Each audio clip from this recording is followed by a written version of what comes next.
The Cold Embrace by Mary Elizabeth Braddon. He was an artist. Such things as happen to him happen sometimes to artists. He was a German. Such things as happen to him happen sometimes to Germans. He was young, handsome, studious, enthusiastic, metaphysical, reckless, unbelieving, heartless. And being young, handsome, and eloquent, he was beloved. He was an orphan, under the guardianship of his dead father's brother, his uncle Wilhelm, in whose house he had been brought up from a little child. And she who loved him was his cousin Gertrude, whom he swore he loved in return. Did he love her? Yes, when he first swore it. It soon wore out, this passionate love. How threadbare and wretched a sentiment it became at last in the selfish heart of the student. But in its golden dawn, when he was only 19 and had just returned from his apprenticeship to a great painter at Antwerp, and they wandered together in the most romantic outskirts of the city. At rosy sunset, by holy moonlight, or bright and joyous morning, how beautiful a dream. They keep it a secret from Wilhelm, as he has the father's ambition of a wealthy suitor for his only child, a cold and dreary vision beside the lover's dream. So they are betrothed, and standing side by side when the dying sun and the pale rising moon divide the heavens, he puts the betrothal ring upon her finger, the white and taper finger, whose slender shape he knows so well. This ring is a peculiar one, a massive golden serpent, its tail in its mouth, the symbol of eternity. It had been his mother's, and he would know it amongst 1,000. If he were to become blind tomorrow, he could select it from amongst 1,000, by the touch alone. He places it on her finger, and they swear to be true to each other forever and ever, through trouble and danger, sorrow and change, in wealth or poverty. Her father must needs be one to consent to their union by and by, for they were now betrothed, and death alone could part them. But the young student, the scoffer at revelation, yet the enthusiastic adorer of the mystical, asks, "Can death part us? I would return to you from the grave, Gertrude. My soul would come back to be near my love. And you, if you died before me, the cold earth would not hold you from me. If you loved me, you would return. And again these fair arms would be clasped round my neck as they are now."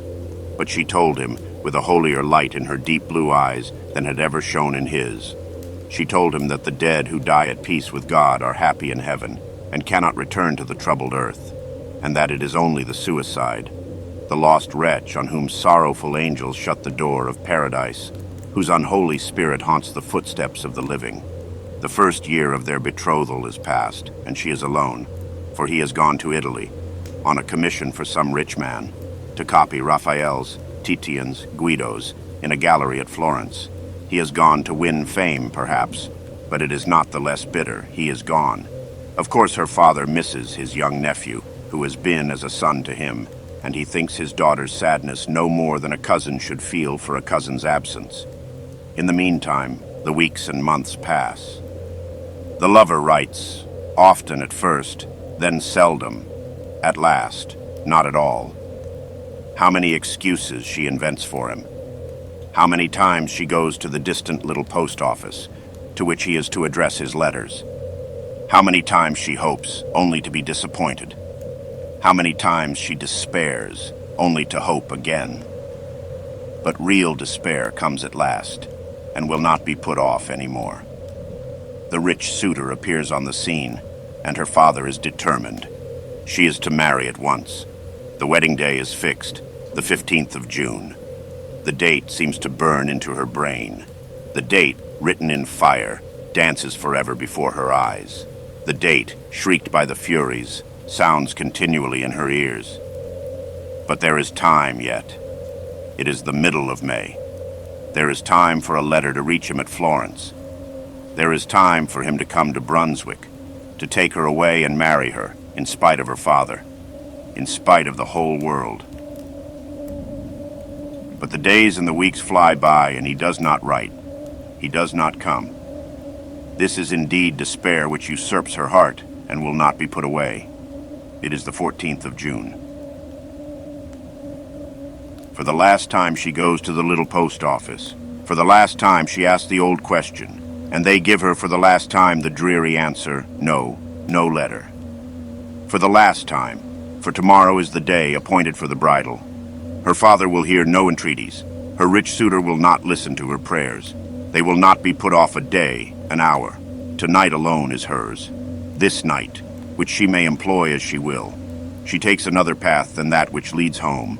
She hurries through some by-streets of the city, out onto a lonely bridge, where he and she had stood so often in the sunset, watching the rose-colored light glow, fade, and die upon the river. He returns from Florence. He had received her letter. That letter, blotted with tears, entreating, despairing, he had received it. But he loved her no longer. A young Florentine, who had sat to him for a model, had bewitched his fancy, that fancy which with him stood in place of a heart. And Gertrude had been half forgotten. If she had a rich suitor, good, let her marry him. Better for her, better far for himself. He had no wish to fetter himself with a wife. Had he not his art always, his eternal bride, his unchanging mistress? Thus he thought it wiser to delay his journey to Brunswick, so that he should arrive when the wedding was over, arrive in time to salute the bride, and the vows, the mystical fancies, the belief in his return, even after death, to the embrace of his beloved. Oh, gone out of his life, melted away forever, those foolish dreams of his boyhood. So on the 15th of June he enters Brunswick, by that very bridge on which she stood, the stars looking down on her, the night before. He strolls across the bridge and down by the water's edge, a great rough dog at his heels, and the smoke from his short meerschaum pipe curling in blue wreaths fantastically in the pure morning air. He has his sketchbook under his arm, and attracted now and then by some object that catches his artist's eye, stops to draw. A few weeds and pebbles on the river's brink, a crag on the opposite shore, a group of pollard willows in the distance. When he is done, he admires his drawing, shuts his sketchbook, empties the ashes from his pipe, refills from his tobacco pouch, sings the refrain of a gay drinking song, calls to his dog, smokes again, and walks on. Suddenly he opens his sketchbook again. This time that which attracts him is a group of figures. But what is it? It is not a funeral, for there are no mourners. It is not a funeral, but a corpse lying on a rude bier, covered with an old sail, carried between two bearers. It is not a funeral, for the bearers are fishermen in their everyday garb. About 100 yards from him, they rest their burden on a bank. One stands at the head of the bier, the other throws himself down at the foot of it, and thus they form the perfect group. He walks back 2 or 3 paces, selects his point of sight, and begins to sketch a hurried outline. He has finished it before they move. He hears their voices, though he cannot hear their words, and wonders what they can be talking of. Presently he walks on and joins them. "You have a corpse there, my friends?" he says. "Yes, a corpse washed ashore an hour ago." "Drowned?" "Yes, drowned. A young girl, very handsome." "Suicides are always handsome," says the painter. And then he stands for a little while, idly smoking and meditating, looking at the sharp outline of the corpse and the stiff folds of the rough canvas covering. Life is such a golden holiday for him, young, ambitious, clever, that it seems as though sorrow and death could have no part in his destiny. At last he says that, as this poor suicide is so handsome, he should like to make a sketch of her. He gives the fishermen some money, and they offer to remove the sailcloth that covers her features. No, he will do it himself. He lifts the rough, coarse, wet canvas from her face. What face? The face that shone on the dreams of his foolish boyhood, the face which once was the light of his uncle's home, his cousin Gertrude, his betrothed. He sees, as in one glance, while he draws one breath, the rigid features, the marble arms, the hands crossed on the cold bosom, and on the third finger of the left hand, the ring which had been his mother's, the golden serpent, the ring which, if he were to become blind, he could select from 1,000 others by the touch alone. But he is a genius and a metaphysician. Grief, true grief, is not for such as he. His first thought is flight. Flight anywhere out of that accursed city, anywhere far from the brink of that hideous river, anywhere away from remorse, anywhere to forget. He is miles on the road that leads away from Brunswick before he knows that he has walked a step. It is only when his dog lies down, panting at his feet, that he feels how exhausted he is himself and sits down upon a bank to rest. How the landscape spins round and round before his dazzled eyes, while his morning sketch of the two fishermen and the canvas-covered bier glares redly at him out of the twilight. At last, after sitting a long time by the roadside, idly playing with his dog, idly smoking, idly lounging, looking as any idle, light-hearted traveling student might look, yet all the while acting over that morning scene in his burning brain 100 times a minute. At last he grows a little more composed, and tries presently to think of himself as he is, apart from his cousin's suicide. Apart from that, he was no worse off than he was yesterday. His genius was not gone. The money he had earned at Florence still lined his pocketbook. He was his own master, free to go whither he would.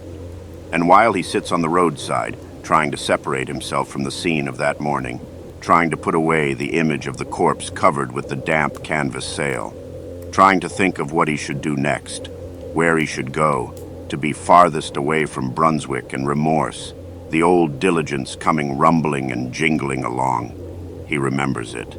It goes from Brunswick to Aix-la-Chapelle. He whistles to the dog, shouts to the postilion to stop, and springs into the coupe. During the whole evening, through the long night, though he does not once close his eyes, he never speaks a word. But when morning dawns and the other passengers awake and begin to talk to each other, he joins in the conversation. He tells them that he is an artist, that he is going to Cologne, and to Antwerp to copy Rubens's, and the great picture by Quentin Matsys in the museum. He remembered afterwards that he talked and laughed boisterously, and that when he was talking and laughing loudest, a passenger, older and graver than the rest, opened the window near him and told him to put his head out. He remembered the fresh air blowing in his face, the singing of the birds in his ears, and the flat fields and roadside reeling before his eyes. He remembered this, and then falling in a lifeless heap on the floor of the diligence. It is a fever that keeps him for 6 long weeks on a bed at a hotel in Aix-la-Chapelle. He gets well, and accompanied by his dog, starts on foot for Cologne. By this time he is his former self once more. Again the blue smoke from his short meerschaum curls upwards in the morning air. Again he sings some old university drinking song. Again stops here and there, meditating and sketching. He is happy, and has forgotten his cousin, and so on to Cologne. It is by the great cathedral he is standing, with his dog at his side. It is night. The bells have just chimed the hour, and the clocks are striking 11. The moonlight shines full upon the magnificent pile, over which the artist's eye wanders, absorbed in the beauty of form. He is not thinking of his drowned cousin, for he has forgotten her and is happy. Suddenly something from behind him, puts 2 cold arms round his neck and clasps its hands on his breast. And yet there is no one behind him, for on the flags bathed in the broad moonlight, there are only 2 shadows, his own and his dog's. He turns quickly round. There is no one. Nothing to be seen in the broad square but himself and his dog. And though he feels, he cannot see the cold arms clasped round his neck. It is not ghostly, this embrace, for it is palpable to the touch. It cannot be real, for it is invisible. He tries to throw off the cold caress. He clasps the hands in his own to tear them asunder, and to cast them off his neck. He can feel the long, delicate fingers cold and wet beneath his touch, and on the 3rd finger of the left hand, he can feel the ring which was his mother's, the golden serpent, the ring which he has always said he would know among 1,000 by the touch alone. He knows it now. His dead cousin's cold arms are round his neck. His dead cousin's wet hands are clasped upon his breast. He asks himself if he is mad. "Up, Leo," he shouts. "Up, up, boy." and the Newfoundland leaps to his shoulders. The dog's paws are on the dead hands, and the animal utters a terrific howl and springs away from his master. The student stands in the moonlight, the dead arms around his neck, and the dog at a little distance moaning piteously. Presently, a watchman, alarmed by the howling of the dog, comes into the square to see what is wrong. In a breath, the cold arms are gone. He takes the watchman home to the hotel with him and gives him money.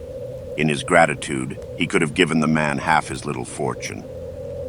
Will it ever come to him again, this embrace of the dead? He tries never to be alone.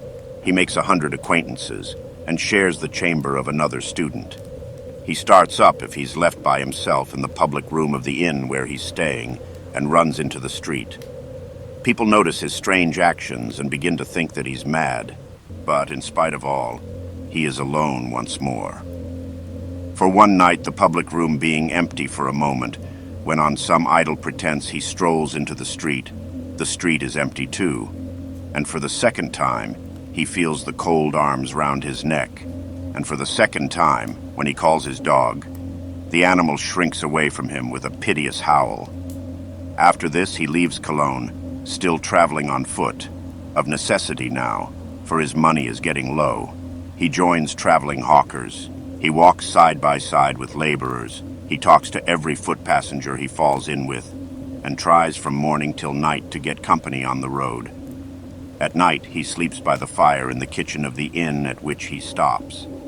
But do what he will, he is often alone, and it is now a common thing for him to feel the cold arms around his neck. Many months have passed since his cousin's death. Autumn, winter, early spring. His money is nearly gone. His health is utterly broken. He is the shadow of his former self, and he is getting near to Paris. He will reach that city at the time of the carnival. To this he looks forward. In Paris, in carnival time, he need never, surely, be alone, never feel that deadly caress. He may even recover his lost gaiety, his lost health, once more resume his profession, once more earn fame and money by his art. How hard he tries to get over the distance that divides him from Paris, while day by day he grows weaker, and his step slower and more heavy. But there is an end at last. The long dreary roads are passed. This is Paris, which he enters for the first time, Paris, of which he has dreamed so much. Paris, whose million voices are to exorcise his phantom. To him tonight, Paris seems one vast chaos of lights, music, and confusion. Lights which dance before his eyes and will not be still. Music that rings in his ears and deafens him. Confusion which makes his head whirl round and round. But in spite of all, he finds the opera house, where there is a masked ball. He has enough money left to buy a ticket of admission and to hire a domino to throw over his shabby dress. It seems only a moment after his entering the gates of Paris that he is in the very midst of all the wild gaiety of the opera house ball. No more darkness, no more loneliness, but a mad crowd, shouting and dancing, and a lovely débardeuse hanging on his arm. The boisterous gaiety he feels surely is his old lightheartedness come back. He hears the people round him talking of the outrageous conduct of some drunken student, and it is to him they point when they say this, to him who has not moistened his lips since yesterday at noon, for even now he will not drink. Though his lips are parched and his throat burning, he cannot drink. His voice is thick and hoarse, and his utterance indistinct, but still this must be, his old light-heartedness come back that makes him so wildly gay. The little débardeuse is wearied out, her arm rests on his shoulder heavier, then the other dancers one by one drop off. The lights in the chandeliers one by one die out. The decorations look pale and shadowy in that dim light which is neither night nor day. A faint glimmer from the dying lamps, a pale streak of cold gray light from the newborn day, creeping in through half-open shutters. And by this light, the bright-eyed débardeuse fades sadly. He looks her in the face. How the brightness of her eyes dies out. Again he looks her in the face. How white that face has grown. Again, and now it is the shadow of a face alone that looks in his. Again, and they are gone. The bright eyes, the face, the shadow of the face. He is alone. Alone in that vast saloon. Alone, and, in the terrible silence, he hears the echoes of his own footsteps in that dismal dance which has no music. No music but the beating of his breast. The cold arms around his neck. They whirl him round. They will not be flung off or cast away. He can no more escape from their icy grasp than he can escape from death. He looks behind him. There is nothing but himself in the great empty salle, but he can feel cold, death-like, but oh, how palpable.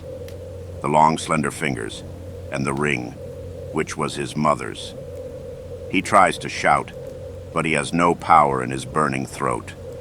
The silence of the place is only broken by the echoes of his own footsteps in the dance from which he cannot extricate himself. Who says he has no partner?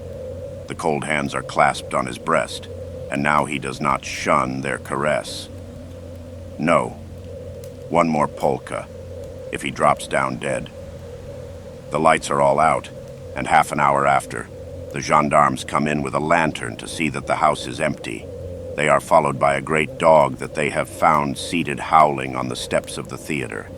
Near the principal entrance, they stumble over the body of a student who has died from want of food, exhaustion, and the breaking of a blood vessel.